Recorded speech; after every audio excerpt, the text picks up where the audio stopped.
हो तो वही गिरी को जो धर्यो कर छत्र पुरंदर कारण। मान लो कि भाई मुझे कोई सजीव के रूप में, कोई मनुष्य, कोई पशु के रूप में जन्म न मिला, और मुझे निर्जीव यानी कि एक पत्थर के रूप में भी क्या हुआ, मुझे जन्म मिले, मैं पत्थर बन जाऊं, तो भी वो पत्थर में किसका हूं, कहां का हूं, तो कि उसी गोवर्धन पर्वत का मैं पत्थर बनूं, वही गिरिराज का मैं पत्थर बनूं। क्यों, तो कि वह गोवर्धन पर्वत ही भाग्यशाली है, नसीबदार है कि जिनको भगवान श्री कृष्ण ने क्या किया था, अपनी वो उंगली पर धारण किया था। और वो किसके कारण, देवराज पुरंदर यानी ही देवराज इंद्र के कारण। वो पूरे प्रसंग को आप जानते ही, वो जो इनके जरिए ही भगवान श्री कृष्ण की एक एक लीलाओं का वर्णन रसखान ने कर दिया है कि भाई उसे पत्थर के रूप में जो जन्म लेना पड़े या पत्थर बनना पड़े, तो वो उसी गोवर्धन पर्वत का, गिरिराज का वो पत्थर बने कि जिसकी वजह से वो कृष्ण की निकटता, नजीकता, सामीप्य मिले। और वही गोवर्धन पर्वत को भगवान श्री कृष्ण ने 8 दिन के लिए अपनी उंगली पर उसे धारण करना पड़ा था। क्यों, तो कि वो गोकुलवासी क्या करते थे, हर साल गोकुल में बारिश हो, और बारिश के देव कौन, देवराज इंद्र, क्योंकि वो सब पशु पालन के साथ जुड़े हुए थे, तो जिनकी वजह से उनका वो गुजरान चलता था, तो वो बारिश बरसाते रहे, इसलिए हर साल वो देवराज इंद्र का वो यज्ञ करते थे। और यज्ञ में ही देवराज इंद्र को अनेक प्रकार की वो आहुतियां दी जाती थी। उनका जो भोग है आहुतियों के रूप में उसे दिया जाता था। पर जब भगवान श्री कृष्ण बड़े हुए और उसे पता चला कि भाई नहीं, सच में वो बारिश बरसाना वो तो देवराज इंद्र का क्या है, कर्तव्य है, क्योंकि सृष्टि के पालनहार भगवान विष्णु ने ही उसे वो कार्य सौंप दिया है।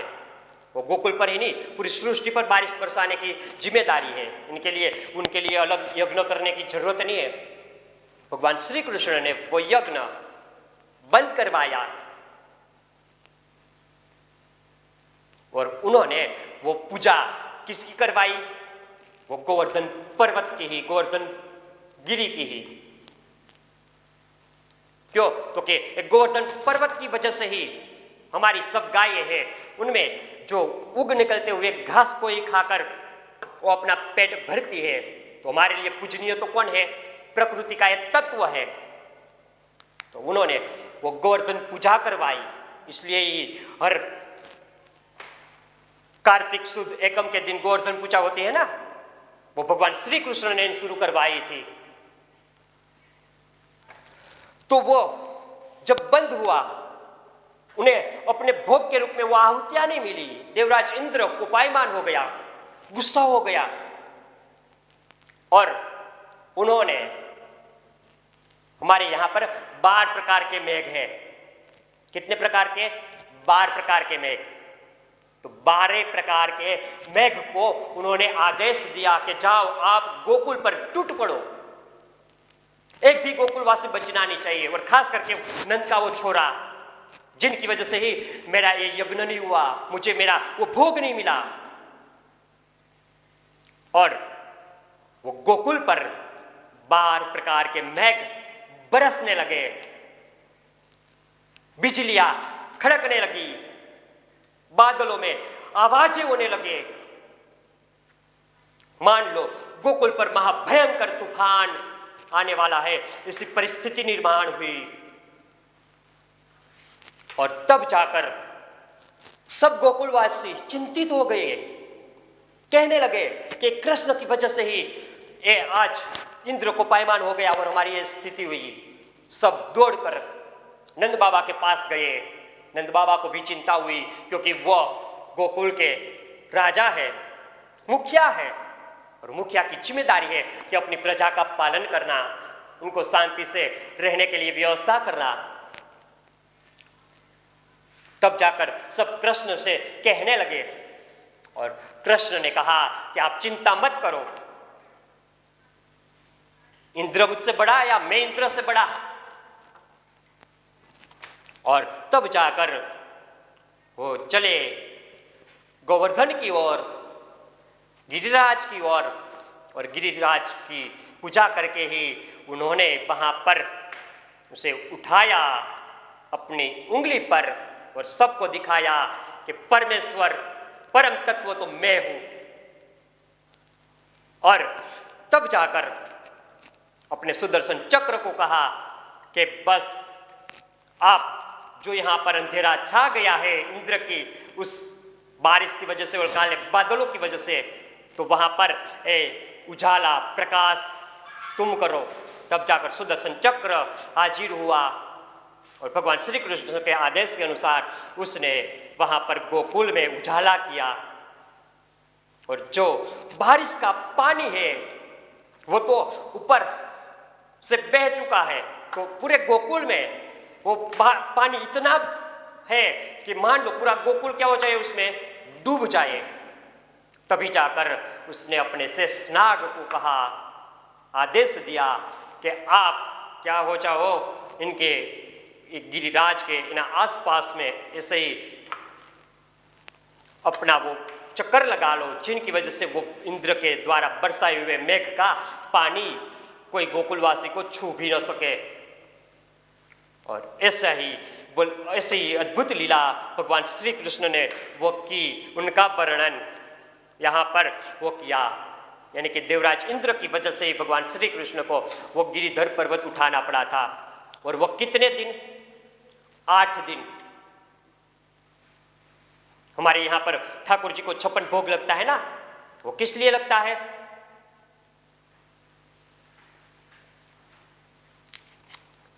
भगवान दिन में कितनी बार खाना खाते थे?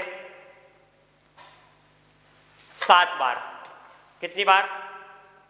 7 बार। या 7 दिन के लिए या 8 दिन के लिए, वो मुझे पक्का पता नहीं है, पर 8 सत्ता 56, 7 बार वो खाना खाते थे। भगवान को भोग लगाया जाता था, माँ यशोदा उसे खिलाती थी, और वो 7 बार अलग अलग पकवान। तो भगवान को क्या हुआ? 8 दिन का उपवास हुआ। ठाकुर जी ने, कृष्ण ने कुछ नहीं खाया, इसलिए ही वो उनकी गिनती कर कर ही वो क्या हुआ? 8 सत्ता 56 भोग ठाकुर जी को उस दिन से वो लगाना शुरू हुआ है। तो वही लीला का वर्णन यहाँ पर किया है कि भाई जब वो पत्थर बनूं तो वो गिरिधर पर्वत का बनूं कि जो मैं भाग्यशाली बन जाऊं, और जिनकी आज भी और रोज के लिए सुबह और शाम में क्या होती है? उनकी आरती होती है, उनका पूजन होता है। तो वो पत्थर भी कितना भाग्यशाली है कि साक्षात परमेश्वर के हाथों उनका पूजन हुआ और वो भाग्यशाली बन गया। ठाकुर जी की कृपा जिन पर हो जाए ना, वो चाहे सजीव हो चाहे निर्जीव हो, उनका कल्याण ही होता है, उनको सुख ही मिलता है। अब मान लो कि पत्थर के रूप में भी जो उसे जन्म न मिले, पर क्या मिले? एक खग यानी कि पशु के रूप में जो जन्म मिले। जो खग हो तो बसेरो करो, मिली कालिंद्री कुल कदम की डालन। यानी कि मुझे पक्षी के रूप में, पशु के रूप में, पंछी के रूप में जो जन्म मिले, तो मेरा बसेरा, मेरा घोंसला कहां पर हो? तो के कालिंदी कुल। कालिंदी यानी यमुना का ही एक नाम। वो काले रंग, उनका पानी जो काले रंग का, इसलिए उसे कालिंदी कहा गया। कुल यानी तट, किनारा। तो यमुना नदी के किनारे क्या है? जो कदम के वृक्ष है, जहां पर बैठकर ही भगवान श्री कृष्ण वो बांसुरी, मुरली, बंसी बजाते थे। उसी कदम वृक्ष की डाली पर मेरा घोंसला हो। क्यों? तो कि जब मैं उस घोंसलों में रहूंगा, तब भी कृष्ण जब गाय चराने आता है तो क्या होगा? वो कदम पर चढ़ेगा ही। तो इसी तरीके से भी मैं कृष्ण के नजदीक हो जाऊंगा। कितना अनन्य भाव कि कैसे भी करके वो कृष्ण के साथ ही जुड़े रहे। तो पक्षी के रूप में जो उसे जन्म मिले, तो यमुना नदी के किनारे वो कदम की डाली पर उनका बसेरा हो, उनका घोंसला हो, और वहाँ पर वो कृष्ण के साथ रह सके। तो अद्भुत रसखान के द्वारा लिखा हुआ, रचा हुआ कृष्ण भक्ति का, कृष्ण भक्ति से तरबोड़ कृष्ण भक्ति की अनेक लीलाओं का वर्णन करता हुआ पहला सवैया यहाँ पर क्या होता है, पूर्ण होता है।